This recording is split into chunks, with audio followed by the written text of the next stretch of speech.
How many pennies are there in a nickel and how many nickels are there in a quarter? That's what we're going to talk about today.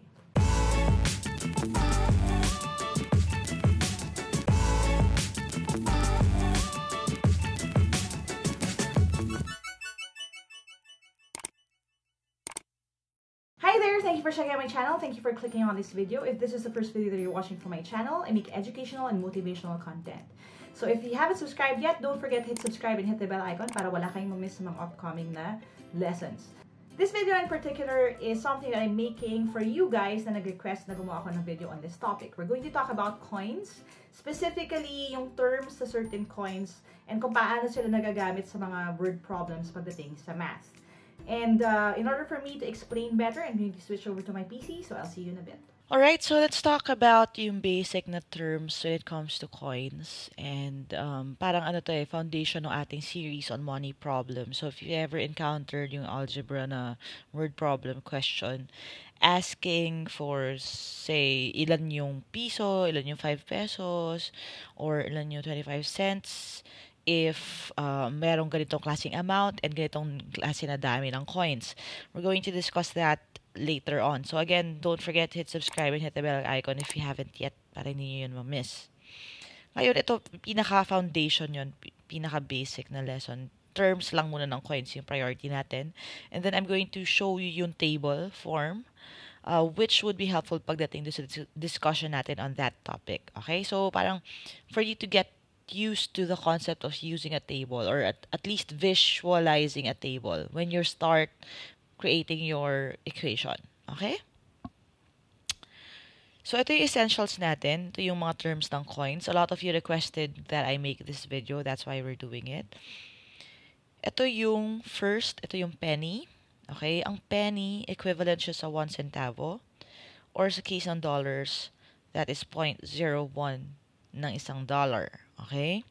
So, it's the smallest na currency. Kumbaga sa atin, di ba, may 1 centavo before. And ito yun. Next is yung nickel. Ang nickel naman is 5 cents, which is, in dollars, ang equivalent is 0.05. Now, what you need to take note of here is the fact na may 0.00 dun sa bago mag-5 at bago mag-1 sa penny. Yung iba nawawaglit nila yan nalalagay nila 0.1 tsaka 0.5. Okay, importante yun. Again, 1 cent, 0.01. Ang nickel or 5 cents is 0.05. Now, yung dime na tinatawag, okay, yan ay 10 cents. Yung 10 cents na yan ay 0.10 or 0.1 ng isang dollar. So, again, ang pinakamalaki sa kanila is actually the dime. Okay? And how can you remember that better? What you could think about is this, okay? Reverse yung alphabet. Here's just some tips. Yung reverse yung alphabetization nila. So, D, biggest na value, N yung sumunod, and then P yung dulo. Kasi kung titignan nyo yung alphabet, ang mauuna is the D. Okay? Kumbaga, first honor siya sa kanilang tatlo. So, D, and then LMN, N muna bago, O, P. So, kung titingnan mo, reverse alphabetical sila when it comes to value. Ano ibig sabihin? Mauuna or first honor yung letter D, which ay pinakamalaki ang value. And then susunod yung N, which is the next na value. And then P, siya naman yung pinakamaliit kasi siya yung nasa dulo ng alphabet. Kung nakapila sila, siya yung nasa dulo. So, siya yung 1 centavo. Okay? So, sabi dito, if Bill had 10 nickels, 5 dimes, and 20 pennies, how much money did he have in total?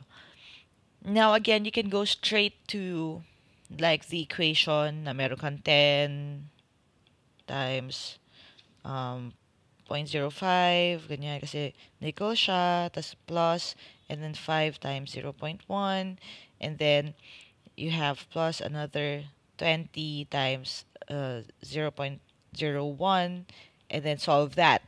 You can do that. Okay lang yun. But for some people kasi, natatakot sila agad dun sa 0.05. Okay, tsaka 0.01. And then they get confused tas napagbabali-baliktad.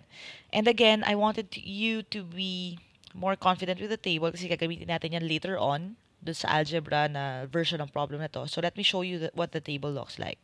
So, kung ito yung table, yung first column natin is the coin. So, kunyari, meron kang ganitong klase na coins, pwede mong ilagay yung nickel. Ang nickel is 0.05. So, nickel, 0.05. Tapos, meron kang dimes, which is 0.10. And then pennies, which is 0.01. So, yan na yung pinaka-value ng coins. Now, the next column would be yung pieces. Ibig sabihin, ilang piraso ng barya meron per column.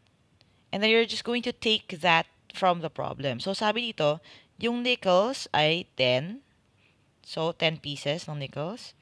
Dimes ay 5. So, lalagay mo lang siya 5. And then, yung pennies ay 20. So, 20 siya dyan. And then, yung last column would be the value. Now, ang value is basically yung value per coin times the number of pieces, di ba? For example, meron kang 2 Gs, di ba? Paano mo ba nalalaman yung value yung 2 Gs na yun? Basically, yung 10 cents, ita times 2 mo. So, 20 cents na siya. Okay? Now, dito na papasok again yung freedom ninyo. Kasi yung iba, allergic sila sa decimal. So, kung allergic ka sa decimal, what you could do, kung lahat sila ay ganyan, would be to just add the decimal places later. So, gagawin mo dito, 5 na lang muna. 5 cents siya eh. Tapos, 10 cents, ito, 1 centavo. That way, pag nag-multiply ako, this will be 50, 50, and then 20. Madali ko siyang mai-add. This is going to give me 120. But just don't forget na ibalik yung decimal. So, kumuha ko ng tigda-2 decimal sa kanya kanina kasi tinanggal ko yung 1, 2, 1, 2, 1, 2. Okay? Ginagawa rin natin to for the mixture problem. So, if you haven't seen that series yet, click nyo na lang yung I button sa taas.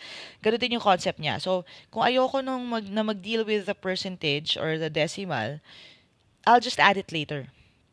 So, dito, ganun din. So, 1, 2. So, the answer is not $120. It's going to be $1,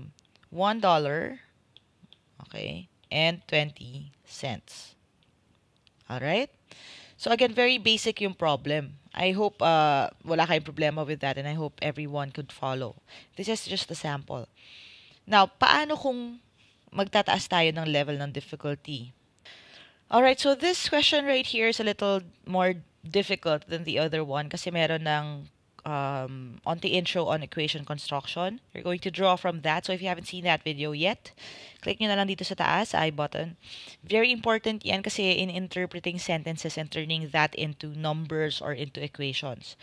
Kasi ito, hindi na binigay kung ilan yung bawat coin. So if you're going to use the table, ang nangyari lang dito is that yung binigay lang ay yung dimes. Yung iba, you have to construct or you have to find out kung ilan pa sila. Sabi, if Pedro has twice as many pennies as dimes, 8 more nickels as pennies, and 12 dimes, how much money does he have? And the danger here is if you see this exam, some people, they read it, tapos sasabihin nila, ay nako, ang hirap naman ito, ang dami-daming chuchu. Magkukwit na ako, ayoko na. So, hindi na nila sasagutan. Pero in fact, madali lang to. All you need is a table and analysis lang, yung equation construction. So again, very important to for those who are new, especially to sa channel. This is an older video, but this is very important. You go and watch yung equation construction, okay? Now, sabi dito, twice as many pennies as dimes, hindi mo pa alam. So, iwanan nyo muna yon. 8 more nickels as pennies, again, komplikado. Pero yung 12 dimes, bonus to eh. Sinabi na agad kung ilan. So, you can start with that. So, ang dimes niya, which is 10 cents, okay, ay 12 pieces. Okay? So, just by looking at it, alam mo na agad. Meron na agad siyang 120 cents or $1.20. So, again, kung may options, ang best bet mo dyan would be, sulyapan nyo lang. Tapos, kung ano lang yung yung mas malaki sa 120, yun na yung sagot. Ngayon, kung nag-iisa yun, bonus ang tawag doon, pwede nyo nang shadean agad. Now, if marami, you have to proceed. Okay? Sabi dito sa first part, he has twice as many pennies as dimes. So, ibig sabihin ng twice is 2 times. So, 2 times daw yung kanyang pennies ng dimes. Dito, itong sentence na to, medyo complicated yan for some people. Hindi nila alam kung sino yung times 2 nila, kung yung pennies o yung dimes. Now, ang sikreto dyan is tagalogin nyo siya. Sabi, si Pedro, meron siyang 2 beses nung na pennies sa dimes. Ito yung as na word. So, twice yung kanyang pennies kesa sa dimes. Okay? So, kung twice yung dami ng pennies niya sa dimes, ang gagawin mo would be, ang question dito is, ilan ba yung dimes? Ang dimes mo ay 12. Kung twice yung kanyang pennies, which is 2 times, ibig sabihin, sino mas marami? Mas marami yung pennies. Now, kung mas marami yung pennies, what you have to do would be to multiply yung dimes. Okay? Kasi, kung 12 yung dimes, times 2, that would be 24. Yan yung dami ng iyong pennies ngayon. Okay? Again, the question would be, sino mas marami? Kasi kung gagawin mo, ang i-multiply mo ay yung pennies, then, yung dimes ang mas marami. Yun yung parang way for you to check it. Pero the more you do these problems, the more it will be automatic for you. So again, 24 ngayon yung pennies mo. Ang pennies ay 0.01 or yan yung kanyang dollar amount. Or sabi nga natin, para mas madali, 1 centavo na lang. Para hindi ka na nag-deal with decimals. So this is 24 cents. And then yung iyong nickels ay sabi 8 more nickels as pennies. So 8 na mas marami yung kanyang nickels kaysa sa kanyang pennies. So yung pennies mo 24, para malaman mo kung ilan yung kanyang nickels, you just add 8. So that would be 32. Diba? Ito kasi times 2 mo siya eh. Ito, ito ipa-plus 8 ko, magiging 32. Ito ngayon yung kanyang nickels, which is 5 centavos. So 5 times 32 na lang, that would be 160. And then now you can add. Okay? So this would be 4, and then ito 10. Yan, so 3. Tapos sabi natin again, kung nangutang ka kanina, kasi dapat decimal yan, ibabalik natin siya. So the answer is going to be $3.04. Okay?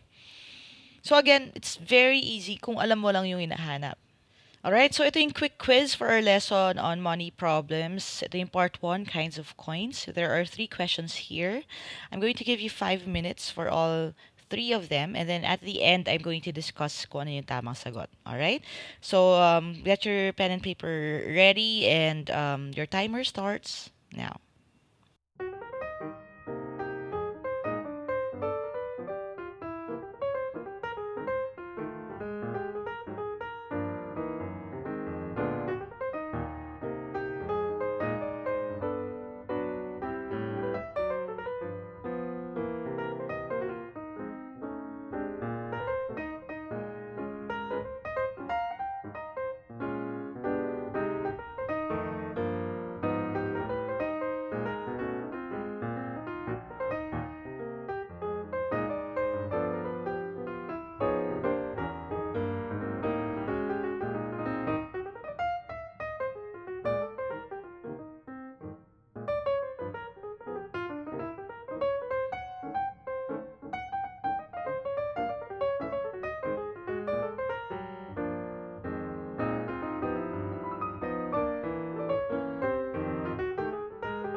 Alright, let's start with the very first one. This is really simple. Sabi, if Petra had 20 pennies, 8 dimes, and 16 nickels, how much money did she have in total? So again, we're going to go back to the table. Coin, pieces, value. So meron siyang pennies, dimes, and nickels. So yung pennies ay sabi natin, di ba, 1 centavo to. So 1. Ang pieces niya ay 20. So ang value would be 20 cents. Ang kanyang dimes, again, ang dimes is 10 cents naman, ay 8. So this is just 80. And then yung 16 niya ay yung kanyang nickels. So 16 pieces ng nickels, which is 5 cents. So 16 times 5, that is also 80. And then you're done. You're just going to have to group them together. Now, if you watched my video on chunking, which I'm going to link na lang din dito sa taas, you would see this right away. This is 10. This is 8. So 180. Okay, instead of going, alam nyo, isa-isa, mas mabilis lang siya that way. And then, yung utang natin, babayaran natin. So, move lang twice. The answer here would be in dollars. That is $1.80. Okay? So, very simple. I hope you got that in less than a minute. The next one is a little more complicated. Sabi, if Eddie has 10 more nickels as dimes, half as many dimes as than he did pennies and 20 pennies, how much money does he have? So, same thing, table tayo, and then we'll just construct. Hindi mo pa alam kung ilan yung nickels at saka yung dimes, pero sinabi naman yung pennies. Ang pennies mo, okay, which is yung 1 cent natin, ay 20 pieces. Now, next here, yung first line, sabi, 10 more nickels as dimes. Hindi pa na-mention yung penny, so hindi pa natin siya malalaman. Pero dito sa next one, sabi, half as many dimes as he did pennies. Alright, so itong second line, sabi, half as many dimes as he did pennies. Ito, magagalaw ko na to kasi may, na-mention na ito. Okay? So again, from here, we have 20 cents already. Meron siyang half as many dimes as pennies. So, sa Tagalog, kalahati yung kanyang dimes nung kanyang pennies. So, what you'll do would be yung 20, dahil half ang hinahanap, you just multiply it by 1/2 or i-divide mo na lang siya sa 2. Di ba, pag kinalahati mo, di ba, kaya by 10 ka, kalahati nun, di-divide mo siya sa 2. 5. Yun din yung gagawin natin. So, that would be 10 pieces ng dimes, which is yung 10 cents. So, dito meron ka na ng 100 agad. So, again, kung may options, 120, dapat mas mataas sa 120 yung sagot. Kasi hindi ka pa nga nagdi-deal with yung nickels, 120 na agad. Now, yung nickels ngayon, sabi, 10 more. So, yung 10 na to, magdadagdag lang ako ng 10, kasi 10 more yung kanyang nickels kaysa sa kanyang dimes. Okay? Again, ang tanong, sino mas marami sa kanila? So, mas marami yung nickels. So, 10 plus 10, that would be 20. So, 20 times 5, that would give me another 100. Okay? So, i-add ko lang siya lahat. That is 220. Move tayo ng decimal place kasi utang. 1, 2. So, the answer is $2.20. Okay? Now, saan yung room for error dito? Dito na, sa interpretation nitong mga to. And again, you need to practice para ma-perfect nyo yan sa exam. Which is the reason why the next question actually kind of looks like the other one. Hawig sila, no? And baka yung iba sa inyo sabi, ay, baka pareho lang naman yon. Hindi siya actually pareho. So, you have to do a different thing. So, again, same thing, table. Meron kang, sabi, 5 more nickels as dimes, half as many pennies than he did dimes, and 20 pennies. So, 20 pennies right here. Bonus yan.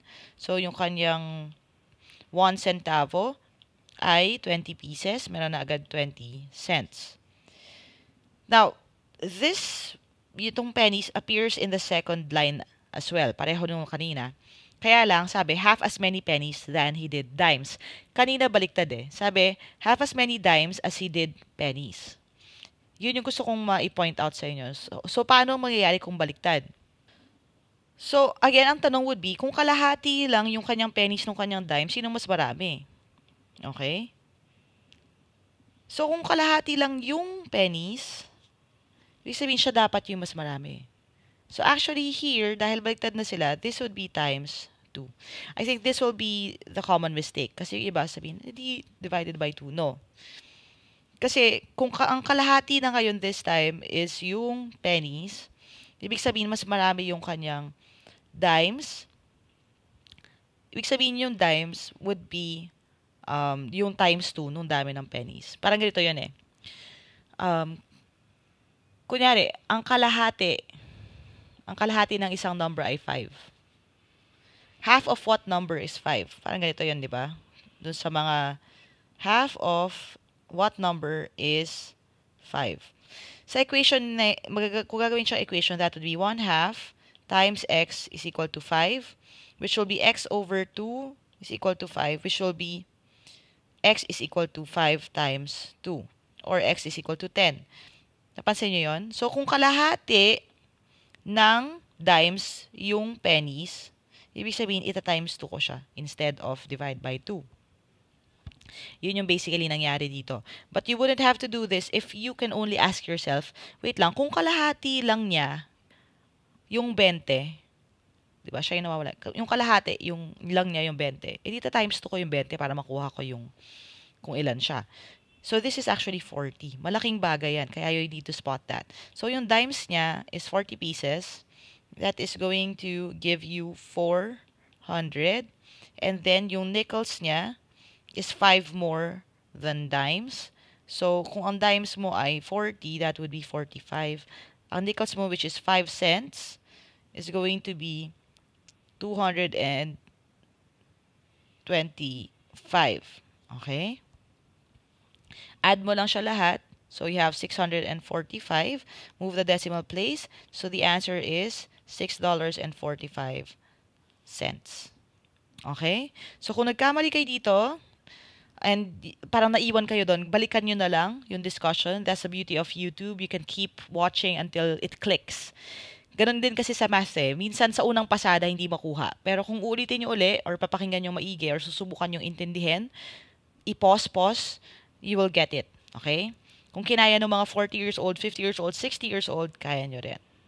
Now, if you want more exercises, I will be posting a few sa quick questions na tab in my Instagram account. So if you don't follow me yet on Instagram, it's at Lyqa Maravilla. Go ahead and follow me. There will be posts sa aking IG story quizzes that you can answer. And also you can go back to the other questions and quizzes that I already posted doon sa aking highlights sa Instagram. Alright? Alright, I hope you learned something today. If you did, click thumbs up. Make sure that you share this video with your friends lalo na mag-exam din sila para mas marami tayong matulungan. And as always, if you want to reach out to me directly, you can go to www.facebook.com/teamlyqa for more information on my reviewers, the review events, and the online review program. Thank you guys, and if you haven't subscribed yet, don't forget to hit subscribe and hit the bell icon. Marami pa tayong mga lessons na paparating. And I do make at least one new video lesson every week. So para wala kayong ma-miss, go ahead and subscribe. Thanks guys, and never stop learning. As we always say, aja aja, kaya yan. I'll see you in the next video, and bye for now.